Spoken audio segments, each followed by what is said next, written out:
Most people think success comes down to luck, talent, or who you know. But the truth, there's one underrated skill that quietly separates those who dream of a better life from those who actually build it: emotional mastery. Hi, I'm Rae Lux, a mindset mentor and transformation coach for ambitious women. And let me be honest with you, I used to be emotionally reactive, overwhelmed, and constantly waiting for someone else to fix my life. I had big goals, beautiful, shiny dreams, but no traction. My emotions ran the show, and most days I was just trying to survive. But learning how to regulate my emotions changed everything. It didn't just help me feel more peaceful or grounded, it built the very foundation of my success. Today, I lead a multi-figure business, wake up with purpose, and live a life that feels truly aligned. And in this video, I'm going to show you something I wish someone had told me years ago. Mastering your emotions isn't just about mindset. It's a wealth strategy, because when your emotions no longer control you, you take back your power to lead, to earn, to build, to love. So here's the question we'll answer together today. What would your life look like if your emotions no longer had power over you? Let's start with something that sounds simple but isn't: consistency. Now, when I say consistency, I don't mean being perfect. I mean showing up even when you don't feel like it, especially when you don't feel like it. That's emotional mastery in action. Most people don't realize this, but confidence isn't built by hype or affirmations. It's built by evidence. The evidence that says, I said I'd do it, and I did. I followed through. I showed up for me. I remember when I first started changing my life. I wasn't confident, but I started stacking small wins.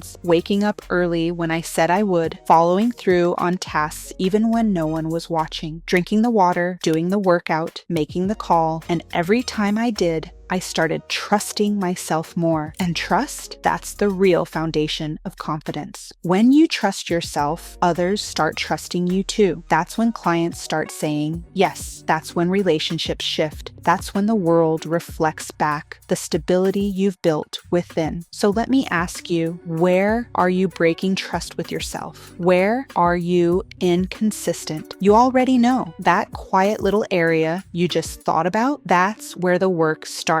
Let's talk about something that took me years to understand. Your emotions are not the truth. They're data, signals, feedback, not facts. Just because you feel scared doesn't mean you're in danger. Just because you feel inadequate doesn't mean you're not enough. But if you let those emotions dictate your behavior, you start living in reaction instead of creation. Emotional intelligence starts with recognizing the space between feeling and responding. Most people collapse that space. They get triggered and boom, they spiral, shut down, lash out, or escape. But there's power in the pause. That one breath, that one moment where you choose to observe instead of obey. That's where your power lives. And over time, that pause becomes your default, not the drama. When I learned this, I stopped being at war with my emotions. I started working with them. I could feel fear without running. I could feel overwhelmed without quitting. I could feel anger without burning bridges. You don't need to stop feeling. You just need to stop letting feelings run your life. Now let's talk about something practical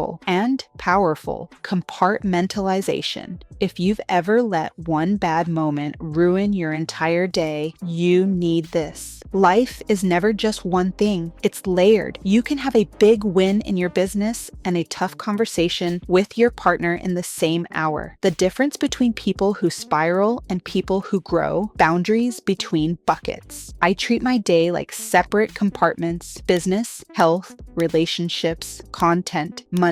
Just because one area hits turbulence doesn't mean they all have to crash. Here's what I do. I time block. I treat each meeting, each task like a fresh start. Whatever emotion I felt earlier doesn't get to bleed into this next moment. I get to reset over and over again. That ability, it's like emotional Teflon, and it keeps me moving even when things aren't perfect. You're not weak because you feel things deeply. You're powerful when you feel deeply and still move forward with intention. Let's get honest. The workplace is not the place to process your feelings. Of course you're human. Of course you'll have emotions. But if you're bringing every internal storm transform into every Zoom call or team meeting, you're not just draining yourself, you're draining everyone around you. The only emotion that really belongs in business: celebration. Now, that doesn't mean you fake positivity or suppress everything. It means you process emotions like an adult and perform with excellence. Your team, your clients, your partners, they don't need your panic. They need your clarity, your leadership, your energy that says, even if things are falling apart, I'm still grounded. That's the kind of presence that makes people trust you, follow you, pay you. Let's talk about how you speak, because your words shape your world. Start paying attention to how often you say, I feel like, versus, here's what I know. One creates fog, the other creates focus. Language isn't just communication,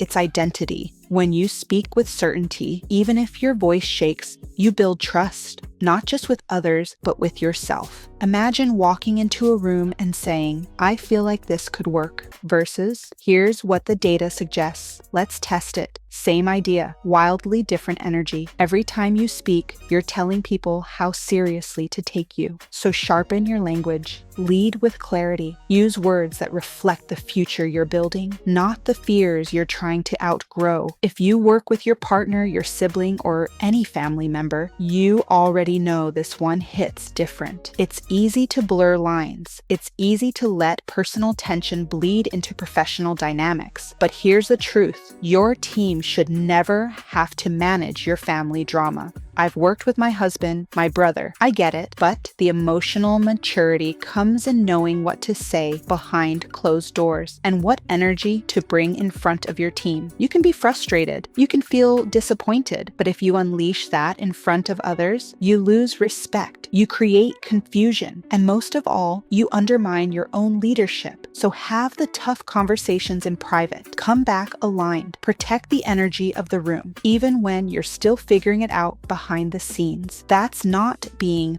fake. That's being focused. Let's talk about labels. As a woman in leadership, I've been called intense, cold, intimidating, even a gold digger. People project, people assume, and guess what? That's not your job to manage. Your job is to deliver results, to stay in integrity, to build what you came here to build. You will be misunderstood. You will be misjudged, but you don't have to carry those stories. You get to redefine what power looks like for you. Reframe every label as fuel. I've taken every insult and turned it into energy, not to prove them wrong, but to prove to myself that nothing outside of me defines me. The next time someone tries to put you in a box, build a damn empire with the bricks. Let me leave you with this. Emotional mastery isn't a luxury, it's freedom. When you master your emotions, you stop chasing validation, you stop self-sabotaging, you stop spinning in indecision, and you finally start building what you're here to build. You don't need to be less emotional. You need to be more in command of your emotions. And when that shift happens, you no longer ask for permission. You move, you lead, you earn, you love, and you live in alignment with the woman you were always meant to be. This is your moment to take the reins back. Stop waiting to feel ready. Start becoming someone who follows through, no matter how she feels. Because your dream life, she's waiting for the emotionally grounded version of you to arrive. If this message touched something in you, if it reminded you of your power, your responsibility, your potential, I want you to know you're not doing this alone. We're walking this path together. And if no one has told you lately, you are capable. You are worthy. You are more ready than you think. Subscribe